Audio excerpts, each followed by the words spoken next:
جہالت کا ازالہ سنیے آپ، ایک غلط فہمی کا ازالہ۔ ہمارے بہت سارے بھائی لوگ یہ سمجھتے ہیں کہ دوسری جو زبانیں ہیں، اردو کے علاوہ، عربی کے علاوہ، فارسی کے علاوہ اور جو زبانیں ہیں، بے شمار زبانیں ہیں، جیسے انگریزی زبان ہو گئی، ہندی زبان، سمجھے آپ، تیلگو زبان، کناڈا زبان، صوبائی زبانیں، علاقائی زبانیں، سمجھے آپ، بہت ساری بے شمار زبانیں ہیں جو عربی کے علاوہ ہیں اور فارسی اور اردو کے علاوہ ہیں۔ لوگ یہ سمجھتے ہیں کہ اسلامی جو زبان ہے، شرعی، دینی، مذہبی اور اسلامی جو زبان ہے وہ عربی، فارسی اور اردو ہی ہے، اور باقی انگریزی زبان غیر اسلامی ہے، غیر دینی ہے، غیر شرعی ہے، ہندی زبان غیر شرعی ہے، غیر دینی ہے، غیر اسلامی ہے۔ یہ جہالت ہے، یہ جہالت ہے۔ کوئی بھی زبان غیر اسلامی نہیں ہے، کوئی بھی زبان غیر اسلامی اور غیر شرعی نہیں ہے، سمجھیں، بلکہ یہ ساری کی ساری زبانیں اللہ کی نشانیوں میں سے ہیں۔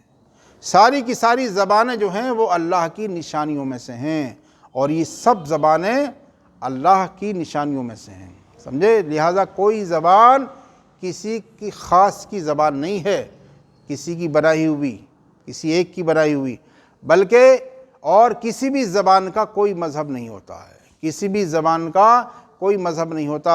ہاں، کسی مذہب کی زبان ہو سکتی ہے، مگر زبان کا کوئی مذہب نہیں ہوتا۔ لہٰذا یہ کہنا کہ عربی، فارسی اور اردو کے علاوہ اور جو زبانیں ہیں یہ غیر اسلامی ہیں، غیر شرعی ہیں، یہ کہنا جائز نہیں ہے، سمجھے آپ۔ بہت سارے لوگ اعتراض اس لیے کر دیتے ہیں کہ چونکہ دوسری زبانیں جو ہیں وہ اسلامی ماحول میں نہیں رہتی، ان میں عمل دخل نہیں ہوتا، سمجھے آپ، ماحول قائم نہیں رہتا اس میں، اس لیے دوسرے لوگ ان کا استعمال کرتے ہیں۔ لیکن چاہیے یہ کہ ان زبانوں کو بھی اپنے مذہب میں جو ہے استعمال کرنا چاہیے، اور دوسری زبانوں میں بھی اپنا لٹریچر، اپنی کتابیں اور اپنے مذہب کی اشاعت کرنی چاہیے، سمجھے آپ۔ اس لیے کہ زبانیں، کوئی بھی زبان کسی کی زبان نہیں ہے، بلکہ یہ اللہ کی نشانیوں میں سے ہیں۔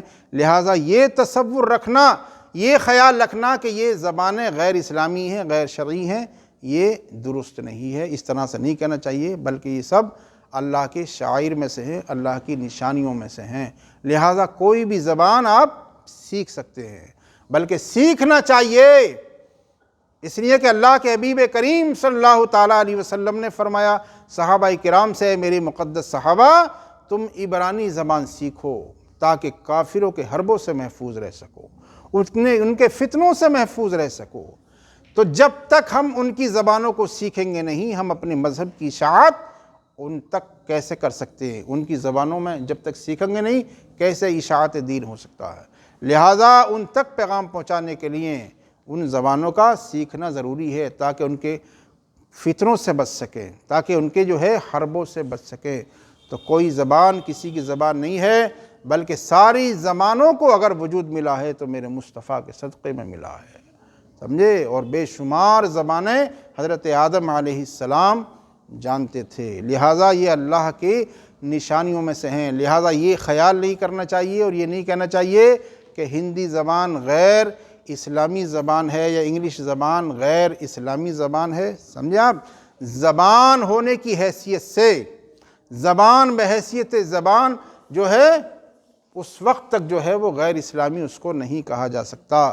ہاں، دوسری زبانیں بھی سیکھنا چاہیے اور دوسری زبانوں کو اپنے اسلامی ماحول میں جو ہے، سمجھے، اپنے ماحول میں انہیں قائم رکھنا چاہیے۔ بلکہ زبان کوئی بھی سیکھ سکتے ہیں آپ، بلکہ تعلیم کسی چیز کی بھی حاصل کر سکتے ہیں، بلکہ فرمایا گیا ہے کہ آپ تعلیم تو جادو کی بھی حاصل کر سکتے ہیں، جادو کی تعلیم بھی حاصل کر سکتے ہیں۔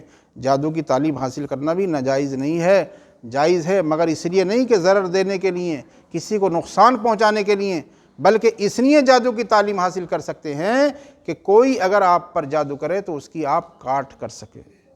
تو تعلیم بہرحال کسی بھی چیز کی ناجائز نہیں ہے، تعلیم آپ حاصل کر سکتے ہیں، مگر اس کا استعمال اسلامی استعمال ہونا چاہیے، غیر اسلامی استعمال نہیں ہونا چاہیے۔ دوسری زبانوں کو آپ سیکھیں تو غیر اسلامی استعمال نہیں ہونا چاہیے بلکہ اسلامی استعمال ہونا چاہیے۔ اللہ تعالیٰ عمل کی توفیق رفیق عطا فرمائے۔